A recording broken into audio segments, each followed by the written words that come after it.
Šogad Latvijā ābolu raža ir bagātīga, daži viet pat sasniegti rekordi. Audzētāji norāda, lai arī pašmāju ābolu garšas, krāsas un izturības ziņā ir ļoti labi, tomēr nereti veikalos tos izkonkurē no ārzemēm ievesta lētāka prece.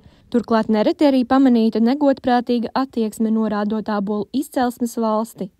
Kā redzat arī šeit, ar to, ka mēs veicam auga aizsardzības pasākumus, šeit no kausiņa gala ir ielīdz kāds iekšā, uzreiz ir puve. Dobeles dārzkopības institūta vadošais pētnieks Edgars Rubauskis vērtē šī gada ābolu kvalitāti un ražu 12 hektāru plašajā laukā, kur aug vairāk nekā 1500 ābolu šķirņu. Laba raža jau, teiksim, lielākajā daļā Latvijas jau tas augstums un sālums jau neskādēja. Un sliktāk, protams, ir Latvijas austrumu daļā, kur bija augstums pavasarī tieši pirms ziedēšanas. Lai arī raža ir laba, Latvijas ābolu audzētāji sūrojas par sīvo konkurences cīņu ar ārzemju produkciju. Latvijā tiek ievest no Polijas, var teikt, tādi otrās, trešās šķiras āboli. To, ko viņi nespēja realizēt uz rietumiem, uz dienvidiem no sevis, to viņi par ļoti lētu cenu.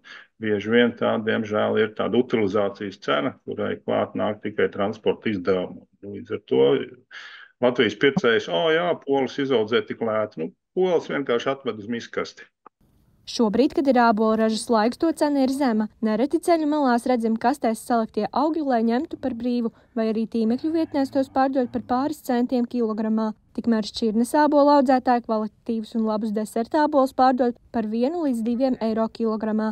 Problēmas sagādā tas, ka veikalos importa ābolu nereti tiek melīgi norādīti kā Latvijā audzēti. Zem Latvijas ābolu vārda tiek tirgoti arī ne Latvijas āboli. Normāli būtu, ja ar, teiksim, tādiem Latvijā audzētajiem produktiem, kas ir nepārstrādāti, netiek pārstrādāti, lai viņiem būtu arī izsekojamība līdz audzētājiem, līdz saimniecībai. Tātad uz katru iesaiņojumu būtu marķējums ar konkrēto saimniecību. Latvijas augļkopju asociācija norāda, ka Latvijā ir tik daudz platība ar āboliem, ka, ja tos atbilstoši visur koptu, varētu visu gadu piedāvāt pašmāju pircējiem daudz dažādu garšu ābolus. Dobeles dārzkopības institūtā turpina darbu pie jaunu, izturīgu, vēl labākas garšas ābolu šķirņu meklēšanas. Šobrīd joprojām tiek testēts diezgan daudzi hibrīdi, ko ir izveidojusi selekcionāra Lailija Kase. Pārsvarā to galvenais, tās īpašības ir augsta augļu kvalitāte, tāpat slimība izturība, viens no mūsu tādiem galvenajiem selekcijas mērķiem. Pirms vairākiem gadiem apkopota statistika rādīja, ka gada laikā katrs iedzīvotājs Latvijā apēda vidēji 14 kg ābolu. Everita Muceniece, Igors Stolts, Zemgales reģionālā televīzija.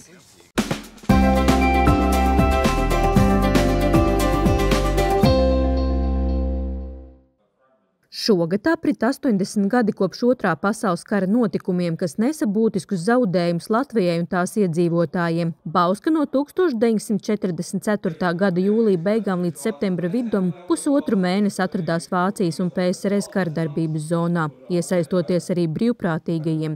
Taču joprojām ne viss ir apzināts. Bauskas muzeja rīkotajā pasākumā vēsturnieki un pētnieki atklāja mazāk zināmus faktus par Bauskas aizstāvju lomu kara laikā.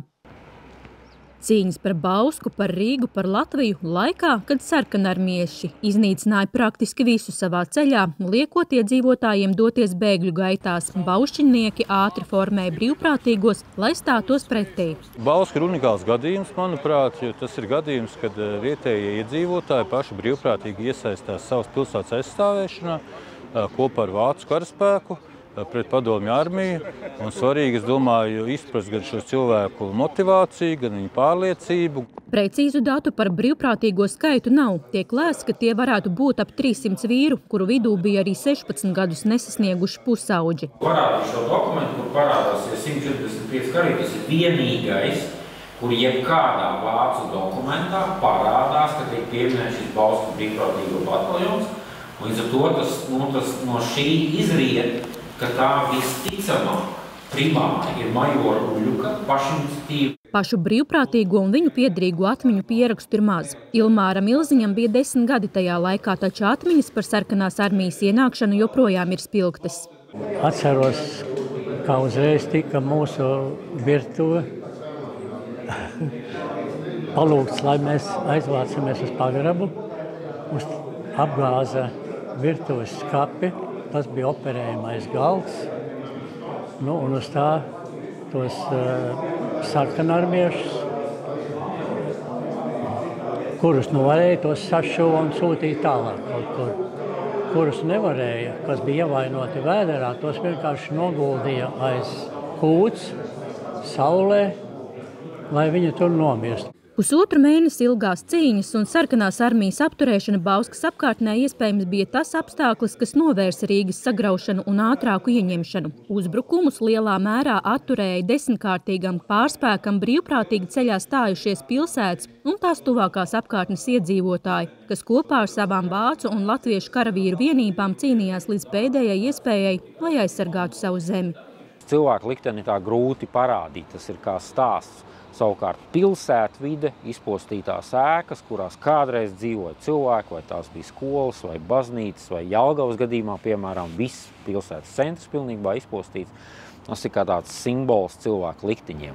Atceres pasākumā bija ieradušies arī Bauskas valsts ģimnāzijas jaunieši. Es esmu ļoti lepna, bet arī nedaudz skumja par to, ka mēs jaunieši esam tik maz, it īpaši šeit šodien. Un es nevēlos, lai tas tiek aizmirsts. Iveta komisāre Gorodņičija, Mikus Andersons, Zemgales reģionālā televīzija.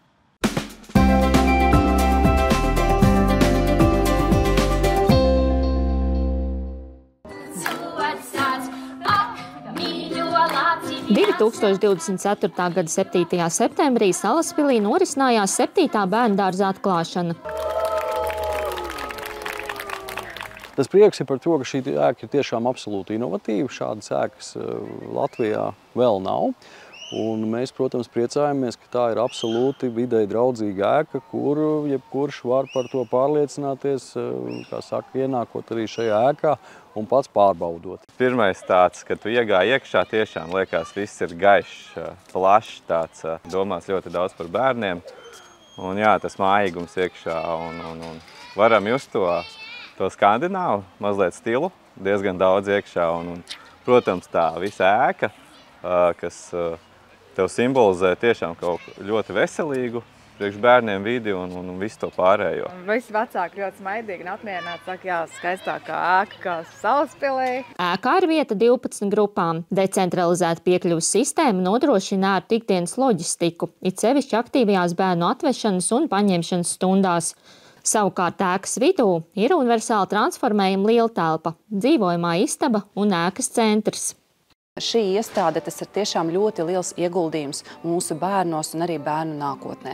Mēs būsim ekodraudzīgs bērndārs, kur pedagogs arī atvērsies un arī varēs izpausties. To mēs jau arī redzējām, kādas mums ir grupiņas. Izzināsim šo ekoloģisko vidi un arī mācīsim un turpināsim tālāk šo ieviest arī bērndārzā. Jaunā bērndārza ēku raksturo arī izcila energoefektivitāte ar pasīvās ēkas standartam atbilstošu telpu komfortu. Nesošās koku konstrukcijas un koku apdere, ēkas CO2 pēda ir ievērojami zemāka, atbilstoši nākotnes Eiropas klimata mērķiem. Visās telpās un to apderē ir izmantot nekaitīgi materiāli. Šī ir koka būve, kas tiešām ļauj arī citādāk paskatīties uz lietām, uz vietām, uz to, kā mēs varam videi draudzīgāk veidot savu sabiedrisko telpu, gan citām pašvaldībām, gan valstī kopumā. 7. bērndārzs savu darbu sāk 9. septembrī, atverot pirmās 4 grupas bērniem vecumā no 1,5 līdz 4 gadiem.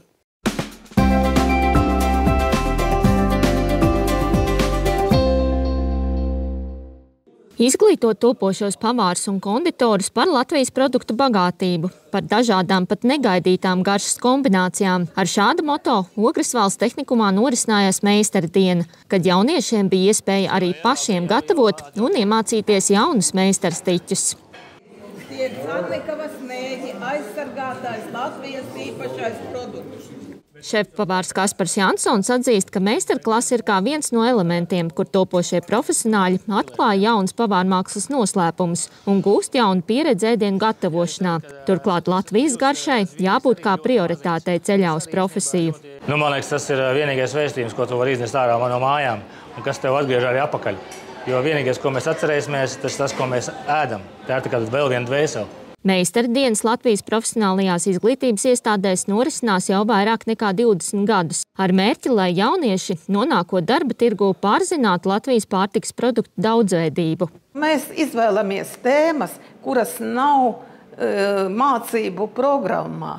Un tad te mums ir šodien gan gaļas produkti, gan zivis, gan maizes, gan piena produkti, sieri ir visplašākajā sortimentā. Jau no 8:00 mēs klājām augsto galdu, pēc tam redzējāt, degustējām, klausījāmies lekcijas. Tagad ir praktiskā puse, gatavo zivju ēdienus, vispirms mācās, kā zivis izfilēt, un pēc tam būs 5 ēdieni ar zivīm, ar sieru un atkal degustācija. Šodien tas jaunais izaicinājums ir zivis. Zivju pārstrāde, zivis dažādos ēdienos un kādas jaunas iespējas tās sniedz. Mēs atveram vienu zivi, nofiksējam, lai zivis ir stabili, nofiksējam, ieliekam nāzi zem skrimšļa un turpinām pa mugurkaulu zivi dalīt. Ja? Šī ir jau lielāka zivs filē ar ādu, un tad mēs noņemsim nost ādu. Ja? Meistardienā tehnikuma audzēkņi atklāja ne tikai Latvijas jaunas garšas, bet arī līdz šim nezināmas garšu kombinācijas. Man ļoti patīk tā pesto maize ar sieru un aveni, bija ļoti garšīgi. Man tāda kombinācija nezināja. Un visādas sieru un viss kaut kas jauns pamēģināt ir forši. Šis vairāk iemāca pavāru lietas nekā sēdēt klasē un kaut ko klausīties. Gada ietveros meistardienas pasākums tiek organizēts vairākās profesionālās izglītības iestādēs. Ilze Daukanta Sterģe, Igors Štolts, Zemgales reģionālā televīzija.